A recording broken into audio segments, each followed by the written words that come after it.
আজি আহিছোঁ ঢেকীয়াখোৱা বৰনামঘৰ। এগছি চাকি জ্বলাই যাওঁ বুলি ভাবিলোঁ। এইটো হ'ল ঢেকীয়াখোৱা বৰনামঘৰৰ পুখুৰী, য'ত আপোনাৰ কাছ আছে, মাছ আছে। দেখাইছোঁ ৰ'ব, ওলাই আছে নেকি।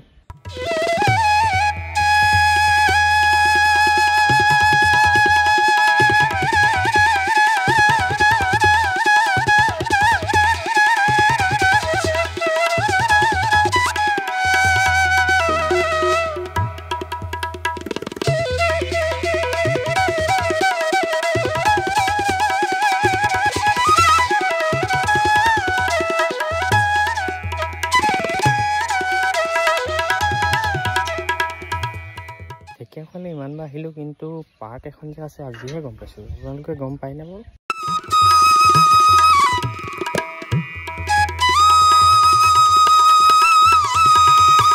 আজি যিটো সময়ত আহিলোঁ আৰু যিটো বাৰত আহিছোঁ, তো মানুহ একদমেই নাই, আমিয়ে আছোঁ। তো সেইকাৰণে পাৰ্কতে বহি আছোঁ।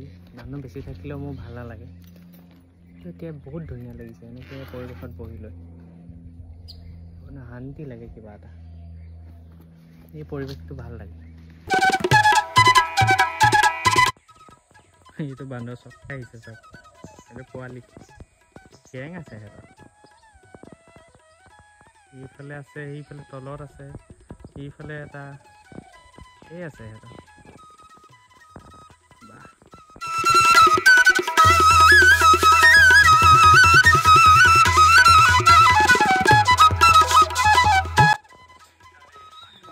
বাপৰে বাপ, ইমান ঘৰ বান্দৰ আহিছে। যাওঁ বোলো, কল দিবলৈ আনিছোঁ গাইছ। খালি মোবাইলটো অফ কৰি লওঁ, নহ'লে মোবাইলটোকে লৈ যাব এইকেইটা।